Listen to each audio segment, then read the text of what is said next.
This is the sifting action. But before I do it, I need to bring to your attention, I asked for you to show me what way you are counting. I don't know if you can see this, but she has taped seeds.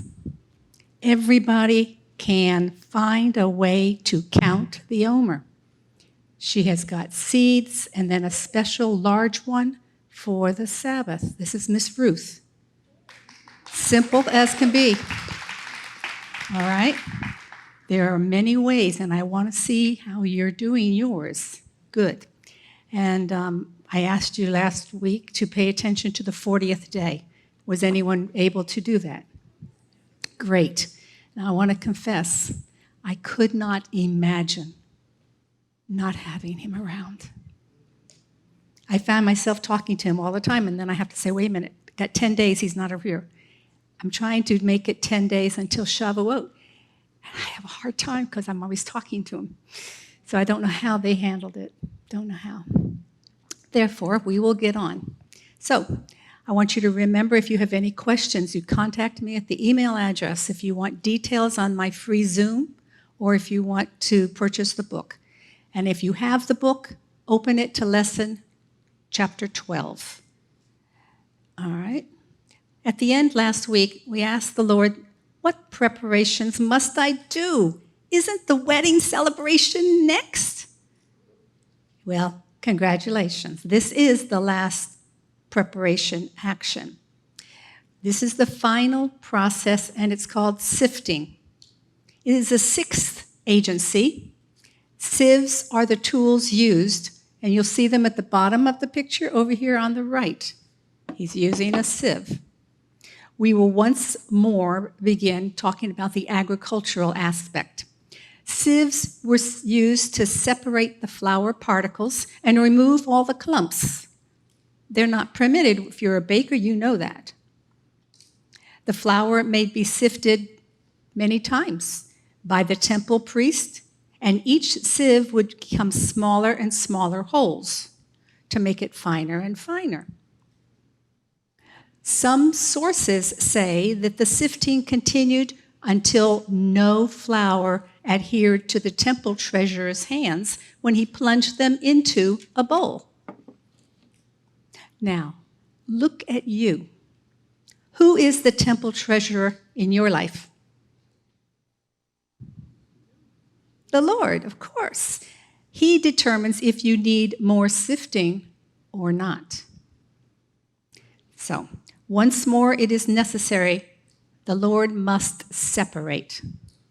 But what is left to be separated? You were separated from the world. Even the roots were removed. And then your external baggage was removed and scattered far away. Your outer looks were removed, changing your image, causing others to separate from you. You were weird, in a cult, something. You're just not the same person. Now, after all of that, you were crushed, causing your secret inner baggage to come out. First your roots, then your outer you, and followed by the inner you. What's left? This next step is going to separate you from the other people who have gone through exactly what you went through. Those people who have supported you, like-minded family and friends, they have testimonies and you have experiences that you can relate to, when you went through the fire or when you were crushed. They're the folks who supported you and prayed with you at any time of the day. Folks like Aaron and Hur, who held up Moses' hands in Exodus 17:12b. But now the Lord wants you alone, as an individual, not part of a group, not even with your spouse, not even with your favorite person, just you. He wants to use more trials to bring you closer to him. Yes, that's right. More trials and separations. All traces of rebellion must be removed from the finest offering for the Lord. Therefore, it may be necessary for you to overcome maybe 13 trials, because the number 13 in Hebrew means depravity and rebellion. So, as you're being sifted and you fall through those holes, you will fall as an individual, as light as a feather, and free. Nothing else will be there. It's going to be wonderful. Nothing to fear. You will become the person that He made you to be. We're not there yet. There's more. Do you find it hard to imagine that after all of these actions, those steps that we went through, there could be anything of the world or flesh to be removed from you? Think about the things you've gone through, things that you would cling to other people instead of the Lord. See, I got to talk to you instead of saying, Lord, hear my cry. Or are there more trials that you could go through after the things that have happened? One day, when you are alone with the Lord on your deathbed, you'll know. But only He knows now if there is an idol more important than Him in your heart. Now we're going to go back and look at one of the earlier definitions. The definition for sift first.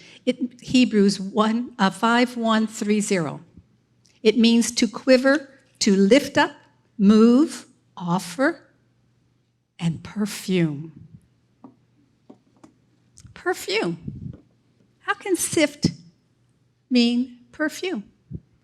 It struck me as unusual, and I hope it strikes you the same way. But then I remembered those sweet fragrance of all of the offerings that were offered to the Lord. Every one of them says it was a sweet aroma, a sweet fragrance. A unique blend of the aromas was made into the incense, and no one else was allowed to have that exact combination. It is believed that they found that combination and that it has been saved and passed down from year to year, from generation to generation within a Jewish family. Been protected and saved for thousands of years. Therefore, the bride, anyone here want to become the bride? The bride then will be a perfume to the Lord's nostrils. Can you imagine? You will be like that. You will be an offering, a sweet aroma, a perfume fragrance to Him, like the offerings in Leviticus. But you got to go through all those steps first. So the next time you put on perfume or aftershave, remember, there is another perfume that you are becoming yourself. Now, speaking about steps, there is a connection between threshing, grinding, and sifting, and it shows what needs to be done. So we're going to go back to those other definitions. Webster defined threshing to go over again and again, to rub, to flog, to discuss or argue until the truth or a settlement is reached. Focus on the word truth. That definition further states to mill is an experience that tortures but refines, or it can disillusion you.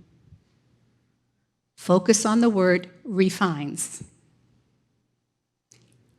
While through the mill means to take one through sufficient disciplines or training necessary to bring you to a certain degree of knowledge or skill or mental state. Focus on mental state.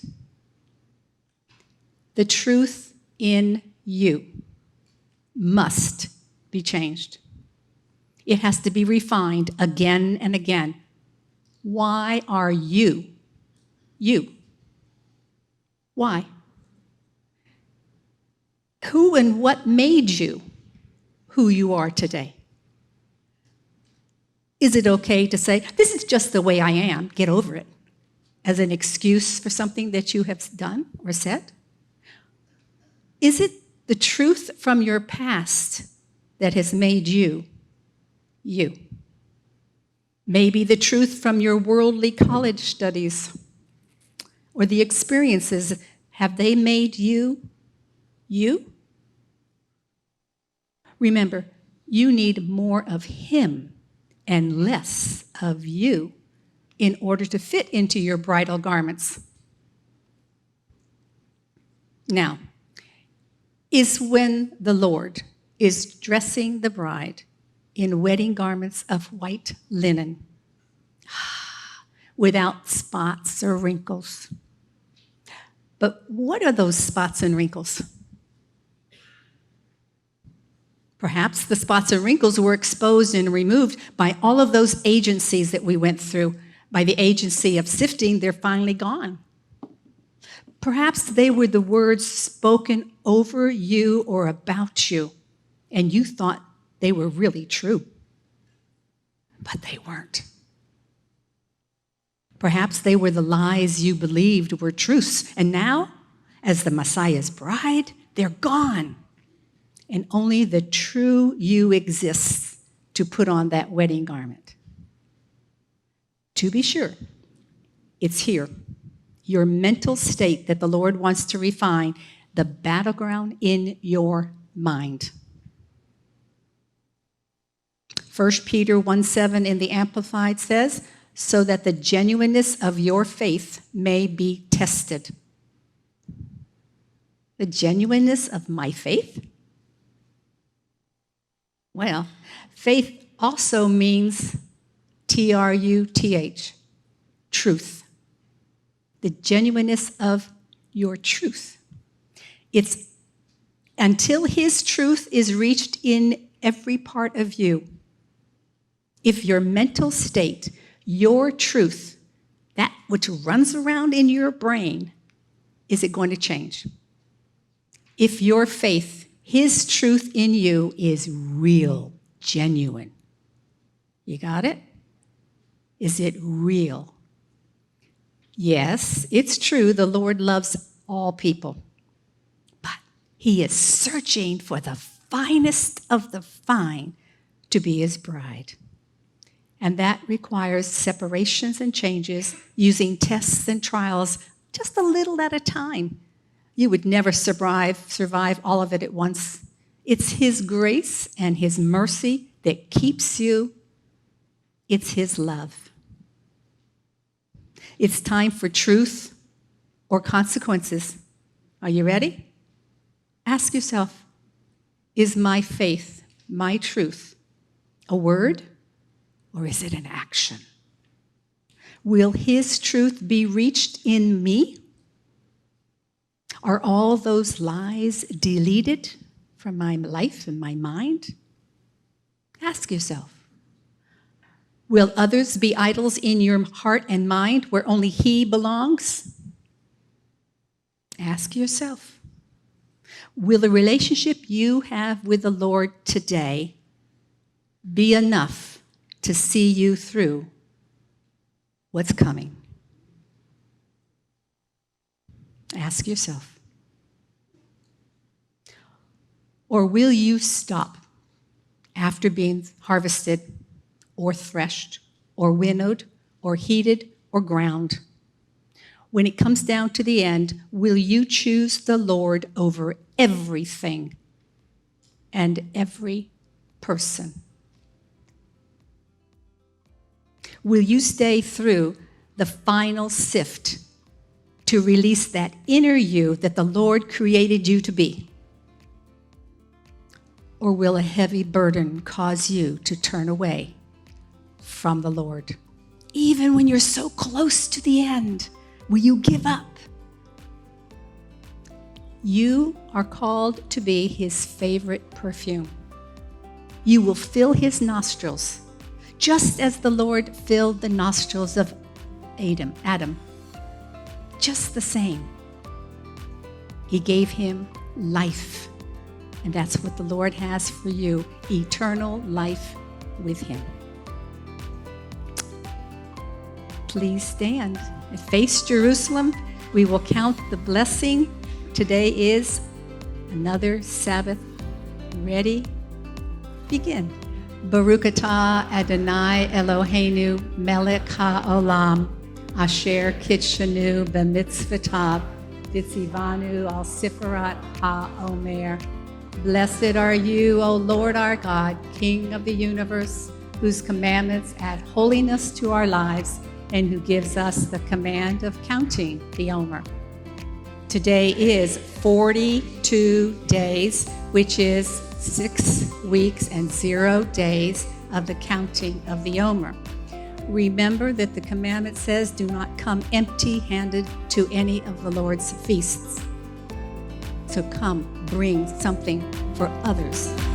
Thank you very much. Shalom.